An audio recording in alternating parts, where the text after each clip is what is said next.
It's been about 6 hours since I started playing the Monster Hunter Rise demo, and I just gotta say that I already love it so far. It's just so much fun. I think the only bummer about it is that I only get to try it 30 times, which means I can't go through every single weapon to see which weapon I am liking a little bit better in Rise, and see which one I'm really going to want to main throughout when I start up Rise for the first time. Though I think my answer is already going to be Charge Blade a little bit, because I'm a bit of a Charge Blade person and I love Charge Blade. But I'm leaning more towards Hammer a little bit, Great Sword, and I haven't tried out any of the other weapons besides those three, to be honest. I gotta say that Monster Hunter Rise has some potential to be better than World for a few reasons. And that's the main thing, is that it takes so much inspiration from World.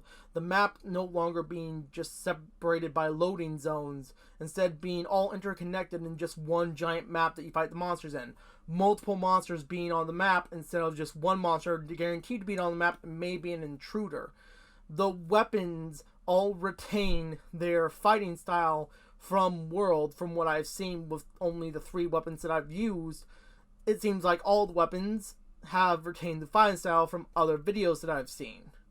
Then, on top of that, you add the fact that they added a dog to the game for better mobility and availability to get around the map quicker.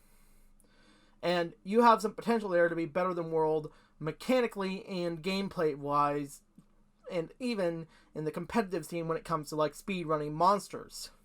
One thing I really hope they do with Rise is that I hope they bring back the ability to craft charms and craft decorations, because those were 2 things that I really hated about Generations Ultimate and Monster Hunter World, is that RNG mechanics for getting essentially good skills was just irritating, to say the least. I mean, I've grinded for hours and hours and hours and hours in this game trying to get some rare jewels just so that my skills can be up to par and I can actually speedrun monsters, because that's the one thing I like doing in Monster Hunter, is speedrunning the monsters. I love the journey going up to there. I love the journey getting to where I am, and I love fighting with other people, but the one thing that I really love about Monster Hunter World is I love speedrunning monsters, as you can see just from my past videos here.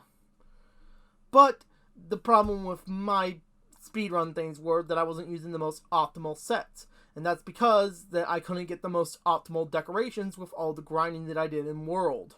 I gotta say this. I'm of the mindset of a game's availability to make competitive available to everyone, but only if you want to, is something that I treasure dearly when it comes to rating how good a game is.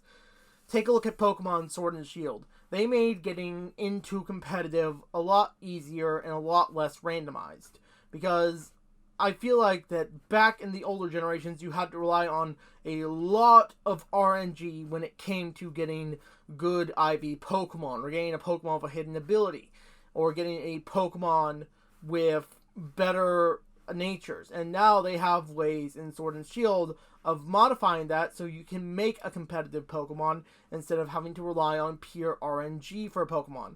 And even then, they have ways to reduce the RNG so it's less random.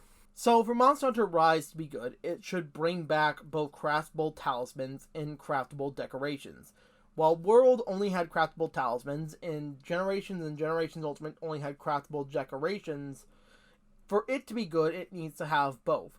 And lock the parts behind certain decorations that are rarer behind tougher monsters, giving you not necessarily a RNG cap, but more or less a skill cap for the player. Saying, hey, if you want to be good at the game, you gotta be able to beat this monster and get this part from that monster. The next thing Rise could do to be a lot better than World is to make a story better than World. In my opinion, it should lean more towards For You than it did World, because For You, in my opinion, had a much, much better story than World did. Another thing Rise could do to be better than World is to give us Master Rank from the get-go and not have it be DLC. If it wants it to be DLC as an expansion to give us more monsters and to give us more variants of monsters and to maybe give us another storyline perspective, that's fine to do, but it won't be better than World in my opinion if it does that. It will probably just be on the same level as World.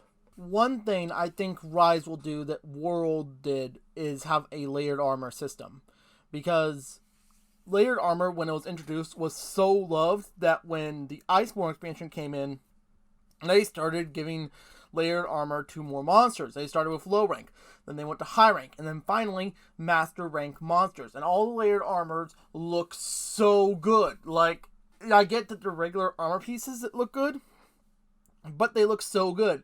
Especially for those fashion hunters out there who love to look good while hunting, but don't want to give up their looks for optimal skills. I hope that Rise brings back Quechuacha and Nursilla, because I miss my monkey boy and I miss my spider baby. That's all, bye.